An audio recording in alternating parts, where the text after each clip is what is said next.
Kabang-abang yung mangyayari sa langit, kaso lang hindi dumating. Kaya wala. Hindi ko alam, makadarating dyan pala.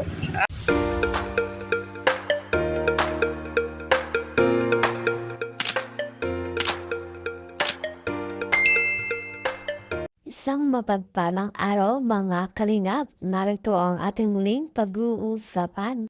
Patungkol nga po kung saan dito nga po sa kaso ay talaga namang merong hindi magandang nangyari na kung saan kapeso ay hindi nga po sumipot sa pinatawag o sa unang hearing nila ni Kuya Balso.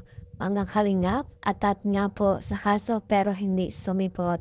So grabe nga po no, ang tanong ligtas na ba itong si Kapeso sa kanyang ginawa? So alamin pa din natin kung sino ang susunod na ipapatawag. So yan po mga kalingap ang ating pag-uusapan maya-maya na lamang. Pero bago po yan, ay lagi kong paalala sa inyo, bago po tayo magbigay ng ating mga komento at opinion, ay tapusin po muna natin ang kabuuan ng video. Nang sa ganon ay akma po ang ating i-comment. Ganun din, patuloy po natin suportahan ang mag-ama na matubang. Napakaganda nga po yung kinapakitin nilang pagbibigay saya at tulong sa ating mga kababayan. Ganun rin, patuloy po natin suportahan ang kanilang main bahay. Walang iba kundi sina Ate Edna Vlogs at Jackie Tafia. So yan mga karinya pang solid supporters dyan, narito ang ating pag-uusapan, ang aking update ngayong araw na mga karinya. So heto nga po na kung saan Kalingap Bal, Kuya Bal ay nagpatawag na po ng unang hearing dito kay Kapeso na kung saan mga kalingap ay marami na pong mga kalingap ang sumuporta dito kay Kuya Bal. Subalit nga po ang ikinagulat ng lahat, ang hindi inaasahan ng lahat mga kalingap no, nagagawin nga po ito ni Kapeso na kung saan sa unang hearing ay hindi nga po sumipot itong si Kapeso na naging usapin at nagkaroon ng ingay sa mga viewers.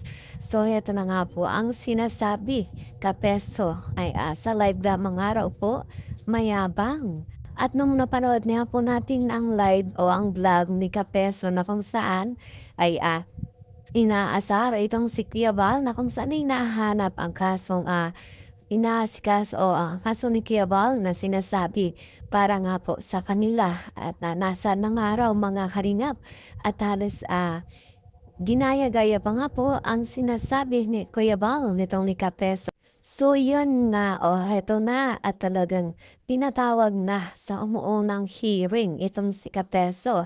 Subalit nasa na ang nagyayabang na si Kapeso na kung saan atat na nga po naharapin ang kaso. Subalit hindi naman sumipot. So talaga namang sa live lang mayabang, sa vlog lang magaling magsalita ng kung ano-ano laban dito sa kanya. Subalit hindi naman pala kayang makipagharap dito kay Kuya Bal na kung saan doon niya sasabihin yung mga pinangbabato o sinasabi niya laban dito sa Kalingap na talaga namang kung ano-anong paninira ang kanyang binabato, kanyang mga sinasabi na hindi niya naman kayang patunayan sa harap ng hukuman. At ito nga po sa unang hearing pa lang ay hindi na nga po sumipot. Pero ayan nga po dito sa sinasabi nila na karapatan din naman daw ni Kapeso ang hindi humarap.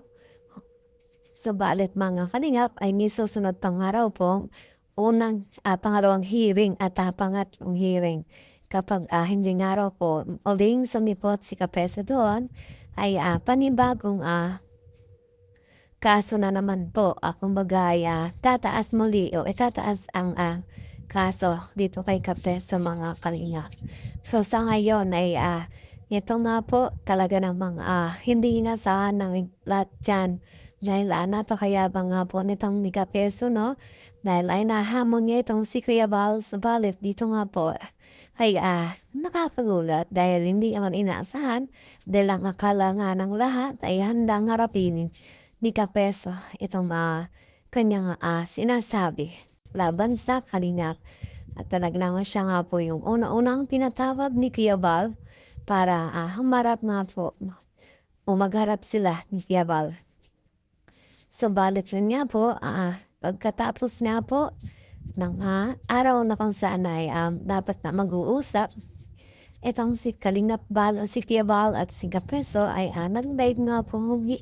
Itong si Kapeso na kung saan ay muling nagyayabang na naman mga kalingap sa kanyang live na talaga namang hindi nga po nadadala, hindi marunong may at dada ng dada na daig pa nga po ang gabain dada ng dada mga kalingap pero hindi naman kayang patunayan. Sino nga ba muli ang susunod na ipapatawag mga kalingap dahil sinasabi nila na itong si Mangi King, si Red Saint o itong si Viancy ba mga kalingap. So hindi daw kumpirmado at merong nagsasabing hindi daw kasama si Viancy sa makakasuhan. So antayin po natin yan mga kalingap dahil nag-uumpisa pa lang nga po at hindi pa tapos. Kung kaya wag mo nang magdiwang itong mga sinasabi nga hindi mapapatawag lalo na nga po itong si Viancy at talagang kampante nga po na hindi siya mapapatawag o mapapasuhan dahil kinumpirma nga daw nila at hindi nga raw po kasama itong si Viancy. So, alamin lang po natin, antabayan na lang po natin ng sa ganon, malalaman po natin ang pasagutan dyan kung si Viancy ba ay kasama o baka nga po mga kalingap siya na nga po ang isusunod. O kaya itong si Racing o si Monkey King. Siyan nga po mga kalingap ang usap-usapan na sila nga po ang susunod na ipapatawag ni Kuya Bal. Dahil nga po itong si Viancy daw ay nabubuli na sa school, patungkol nga po doon na si Viancy daw ay makakasuhan. Kung kaya mga kalingap, itong si Viancy ay nabuli daw sa school at yun nga po ang sinasabi ng kanyang magulang. Kung kaya si Viancy ay magkakaso din daw dito sa kalingap. So, grabe nga po no, talaga namang batuhan ng paghihiganti itong nangyayari dito nga po sa kalingap at sa mga antay na talagang hindi magpapatalo at pinaglalaban pa rin ang kanilang gusto mga kalingap. So, palit, sige lang at wala po tayong magagawa at antabayanan. Abangan natin kung sinong magwawagi mga kalingap dahil wala namang nagwawagi na sama ang hangarin sa kapwa. So, balit ang nagwawagi ay ang mabubuti at may mabuting perso. So, yan nga po mga kalingap. Patuloy po natin ang tabayanan. Abangan po natin ang susunod. O kung sino nga ba ang susunod na ipapatawag. So, maraming salamat po sa inyong patuloy na pag-suporta at panonood sa aking mga ina-upload na video.